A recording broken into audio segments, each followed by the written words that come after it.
Jadi kita harus memulai itu bagaimana cara pemahaman dalam tradisi Yahudi terhadap teks tersebut, terutama berkaitan dengan konteks nubuatan Alkitab tentang nabi itu dalam kitab Ulangan pasal 18 ayat 18. Jadi ini yang harus kita pahami dulu.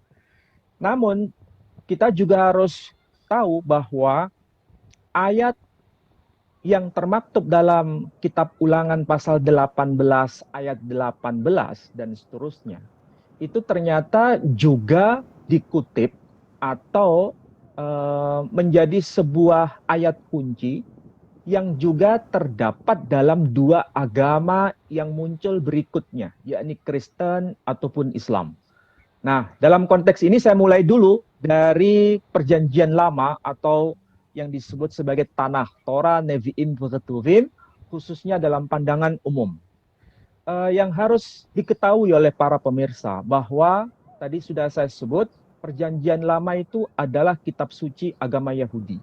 Jadi kita harus belajar dulu bagaimana pemahaman para rabi terkait mengenai teks kitab Ulangan pasal 18 ayat 18. Ternyata ketika saya baca dokumen-dokumen Ibrani itu, justru mengejutkan saya secara pribadi. Karena menurut Rashi dan Rambam, nah tentu saja saudara-saudara yang akrab dengan istilah ini dan kajian Yudaisme tentu tahu siapa yang dimaksud Rashi itu. Rashi adalah singkatan dari Rabbi Shlomo ben Yitzhak. Sedangkan Ramban itu singkatan dari Rabbi Moshe ben Maimon. Ternyata beliau berdua itu menjelaskan bahwa Ulangan pasal 18 ayat 18 itu mengacu atau merujuk pada sosok yang bernama Yosua.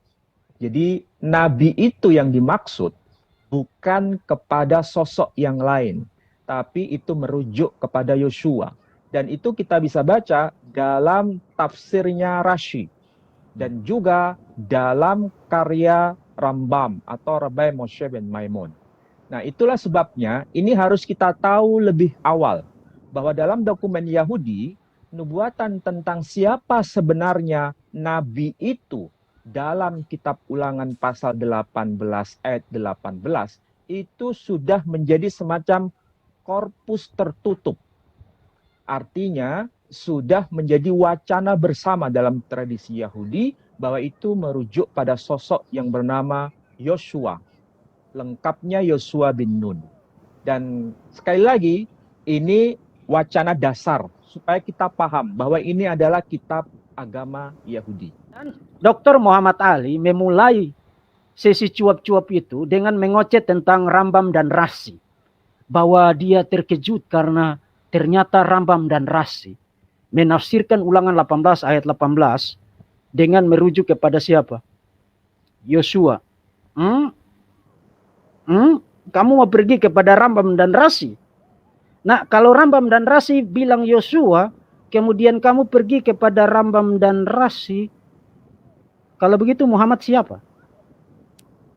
Itu yang tadi saya bilang. Semua poin Dr. Muhammad Ali, begitu saudara perhatikan logiknya, kriteria di balik poin-poin itu, proposisi-proposisi itu, mendadak saudara bisa gunakan untuk seketika mengskakmat semua yang dia melakukan.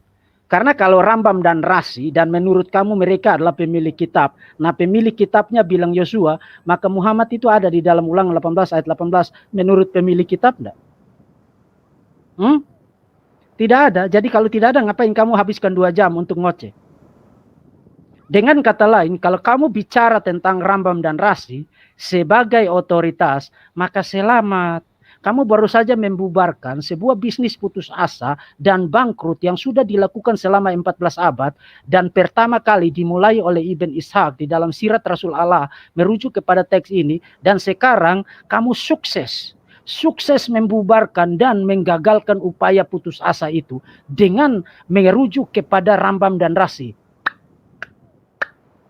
Congratulations Dr. Muhammad Ali, Anda baru saja menyatakan menurut Rambam dan Rashi, Muhammad adalah nabi palsu. Jadi ngapain kamu pergi kepada Rambam dan Rasi? Saya tidak percaya Rambam. Rambam dan Rasi itu siapa? Tarik mereka ada di hadapan saya dan saya sikat mereka. Saya tidak percaya mereka sebagai otoritas. Tapi karena Anda pergi kepada Rambam dan Rasi, maka secara implikasi logis, dengan menjadikan mereka sebagai rujukan, dan kalau Anda menerima otoritas mereka, maka selamat. Silakan bubarkan upaya putus asa itu. Karena menurut Rambam dan Rasi, Nabi seperti Musa, di dalam Ulangan 18 ayat 18, adalah Yosua, dan karena itu pasti bukan Muhammad. Selesai. Saya sudah bilang, saya tidak punya beban pembuktian sekarang untuk membuktikan itu Yesus. Karena itu arena yang lain, itu medan laga yang lain. Kalau kita ada di medan laga yang lain itu, maka saya akan buktikan dengan excellent, dengan secara eksegetikal, secara teologikal, secara logikal, bahwa Ulangan 18 ayat 18 bicara tentang Yesus. Tapi itu medan laga yang lain. Kita sekarang sedang bicara tentang burden of proof. Beban pembuktian yang ada di pundak kalian yang datang menunjuk jari kepada teks ini. Dan selamat. Dengan mengutip Rambam dan Rasi, kamu baru saja membubarkan bisnis putus asa selama 14 abad. Thank you.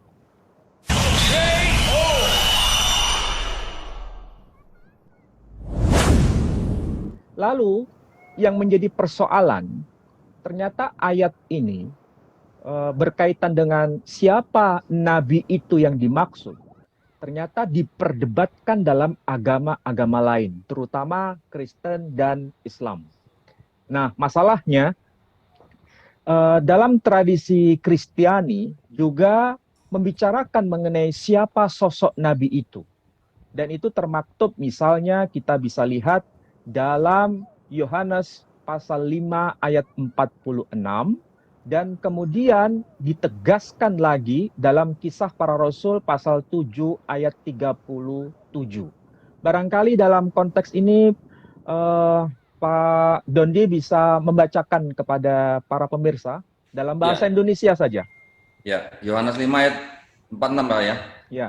Sebab jikalau kamu percaya kepada Musa, tentu kamu akan percaya juga kepadaku, sebab ia telah menulis tentang aku. Demikian Pak Ali.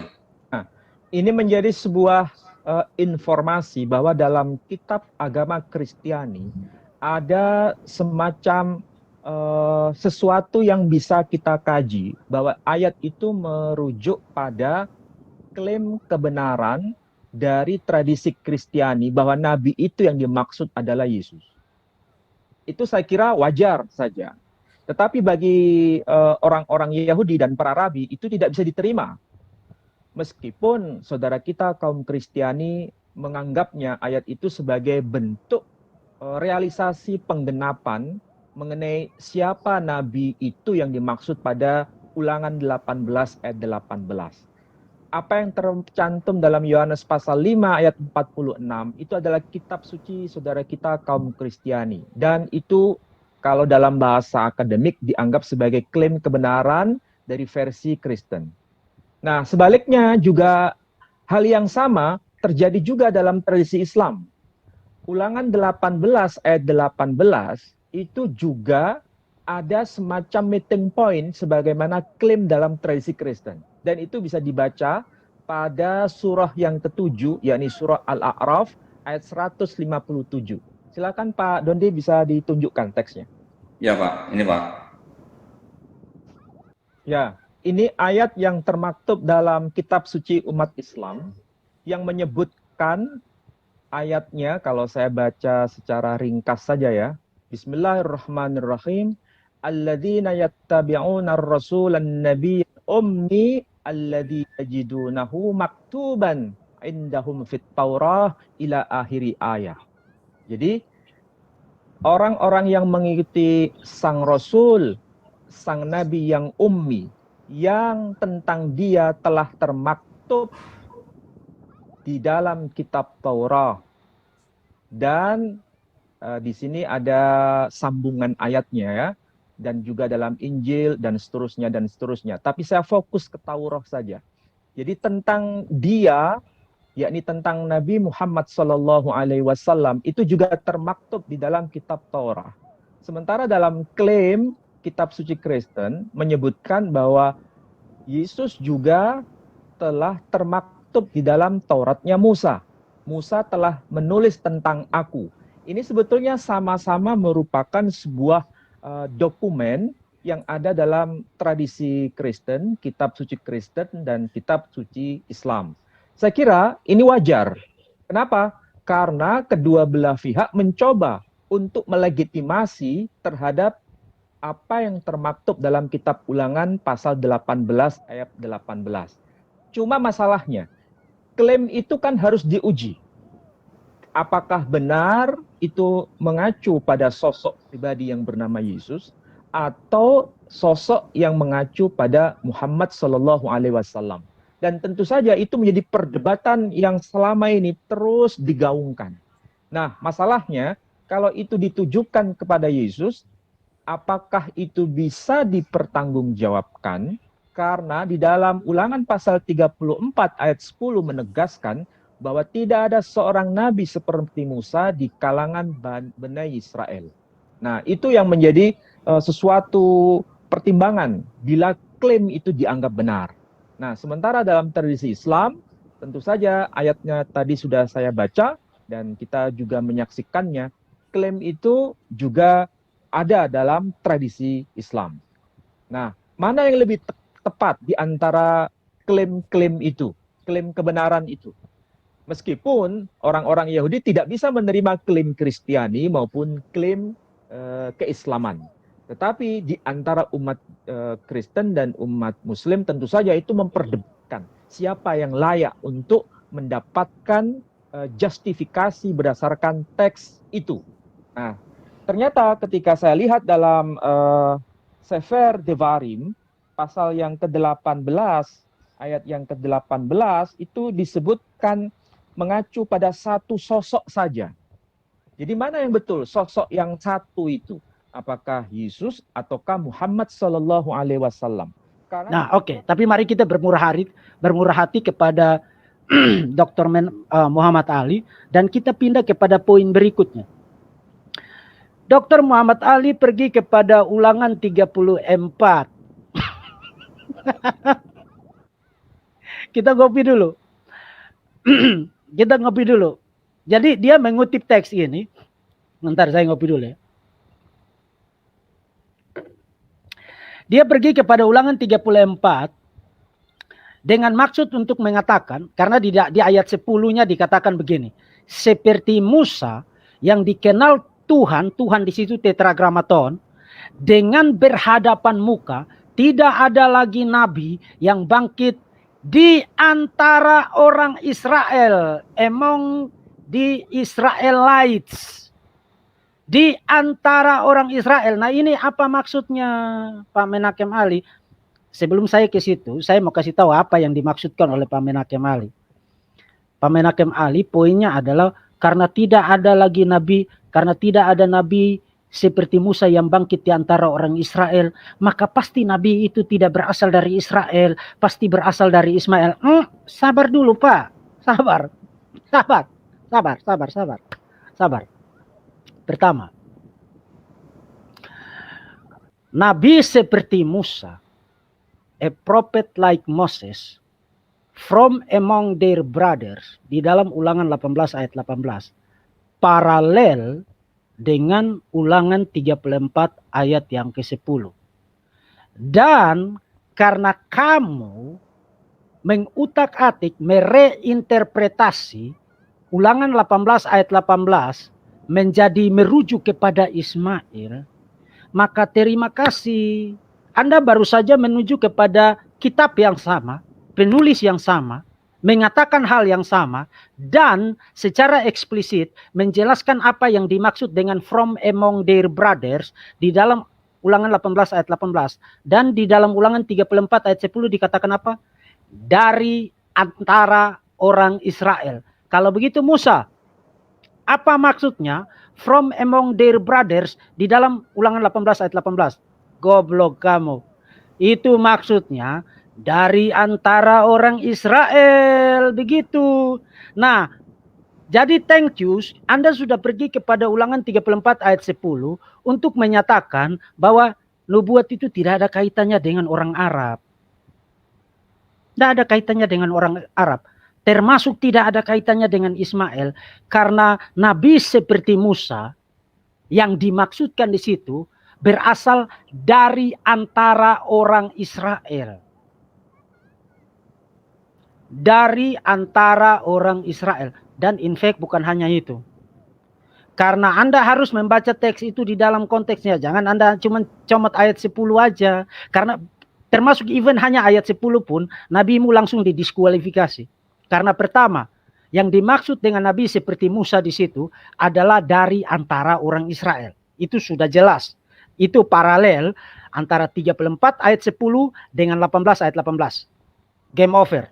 Selesai. Tapi bukan hanya itu. Di dalam ayat 10 dia dikatakan, saya bacakan supaya Anda bisa ikuti. Seperti Musa yang dikenal Tuhan dengan berhadapan muka, face to face. Tidak ada lagi nabi yang bangkit di antara orang Israel. Nah, jadi nabi seperti Musa di dalam ayat 10 adalah nabi yang bicara face to face dengan Yahweh. Face to face dengan Yahweh, dan kita bisa establish itu dari dalam kitab Pentateuk sendiri. Keluaran pasal 24 dan all over di dalam Pentateuk. Musa naik ke atas gunung Sinai dan berbicara face to face dengan Yahweh di atas gunung Sinai. Nah, pertanyaan. Kasih tahu saya, kapan Muhammad pernah bicara face to face dengan Allah Subhanahu wa taala? Tidak pernah. Even Quran mendiskualifikasi Muhammad dari arena perdebatan ini. Karena apa? Karena Quran surat 42 ayat 51, Allah Subhanahu wa taala mengatakan bahwa dia tidak pernah menurunkan wahyu selain dari balik hijab, berbicara dari balik hijab.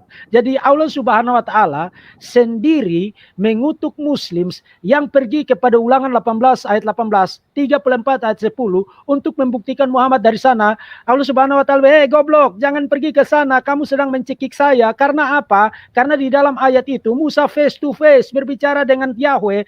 Saya tidak pernah bicara face to face dengan Muhammad. Dengan kata lain, apa yang dibuktikan oleh Muhammad Ali? Dia bukan hanya mendiskualifikasi Muhammad dari arena perdebatan, tapi dia baru saja membuktikan bahwa Yahweh di dalam Ulangan 34 ayat 10 bukanlah Allah Subhanahu wa taala, karena tidak pernah di dalam sejarah pewahyuan Allah Subhanahu wa taala berbicara face to face ketika menurunkan wahyu. Never. Tapi bukan hanya itu. Kamu harus baca sampai dengan ayat 12. Karena ayat 10, ayat 11, ayat 12, Ulangan 34 membentuk kriteria-kriteria dari a prophet like Moses. Pertama itu face to face, harus face to face berbicara dengan Musa, dengan Yahweh. Face to face. Muhammad didiskualifikasi, terbukti Allah Subhanahu wa taala bukanlah Yahweh di dalam Ulangan 34. Kedua, dia harus melakukan mujizat-mujizat seperti yang dilakukan Musa di Mesir. Saudara tahu, kalau kita baca di dalam ayat 11, dalam hal segala tanda dan mujizat yang dilakukan atas perintah Tuhan di tanah Mesir terhadap Firaun dan terhadap semua pegawainya dan seluruh negerinya, dan dalam hal segala perbuatan kekuasaan dan segala kedahsyatan yang besar yang dilakukan Musa di depan seluruh Israel. Dengan kata lain, untuk menjadi a prophet like Moses, you harus melakukan mujizat-mujizat seperti yang dilakukan oleh Moses. Pertanyaan, apa mujizat yang dilakukan oleh Muhammad? Jangan bicara tentang bulan yang terbelah itu. Otakmu yang terbelah untuk menuju kepada itu mujizat paling dangdut di dalam sejarah kedangdutan. Memalukan sekali kalau kamu pergi kepada bulan yang terbelah itu. Memalukan sekali, jangan pergi ke situ. Tidak ada satupun mujizat yang dilakukan oleh Muhammad. Tidak ada. Nah, kamu bilang, oh ya Quran adalah, di dalam Ulangan 34 itu tidak bicara tentang mujizat yang berupa buku. Dia bicara tentang konteks yang spesifik. mujizat-mujizat yang dilakukan di tanah Mesir. Artinya perbuatan-perbuatan ajaib, bukan buku yang katanya turun dari surga itu, bukan. Dan Muhammad tidak pernah melakukan satu pun mujizat. In fact, di dalam Quran disangkali berkali-kali bahwa Muhammad melakukan mujizat. Berkali-kali disangkali. Karena orang-orang terus-menerus menantang Muhammad. Ayo, even kalau saudara baca surat 28 ayat 48, mereka bilang begini. Ini Quran surat 28 ayat 48. Maka ketika telah datang kepada mereka kebenaran dalam kurung Quran dari sisi kami, maka mereka berkata, mengapa tidak diberikan kepadanya Muhammad seperti yang telah diberikan kepada Musa dahulu? Dengan kata lain, even orang-orang pada masa Muhammad juga tahu untuk disebut sebagai prophet, seorang nabi, you harus melakukan mujizat seperti Musa. Kriteria yang sama yang terdapat di dalam Ulangan 34 ayat yang ke-11 dan ayat yang ke-12. Dan apa jawabannya? Apa jawabannya? Di dalam ayat itu dikatakan begini. Bukankah mereka itu telah ingkar kepada apa yang diberikan kepada Musa dulu? Mereka dulu berkata Musa dan Harun adalah dua penyihir yang membantu. Dan mereka juga berkata sesungguhnya kami sama sekali tidak mempercayai masing-masing itu. Dengan kata lain Allah Subhanahu wa taala, saya tidak mau lakukan lagi karena dulu kamu tidak percaya. Bahkan kamu baca ayat-ayat Quranik yang lain, berkali-kali Allah Subhanahu wa taala suruh Muhammad untuk kasih tahu orang-orang yang tantang dia bikin mujizat, kasih tahu mereka, saya hanya orang yang memberikan peringatan. Hanya memberikan warning, hanya simply warner. That's it. Artinya apa? Artinya apa? Artinya Muhammad tidak melakukan satupun mujizat, dan itu diakui oleh Muslim scholars di dalam jurnal-jurnal akademik.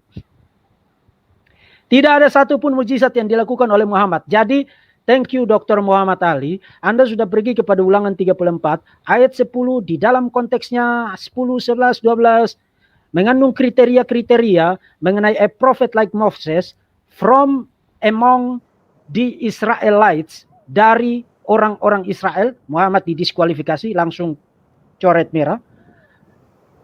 Berbicara face to face, bukan hanya Muhammad didiskualifikasi kali ini, tapi Allah Subhanahu wa taala juga didiskualifikasi, coret merah.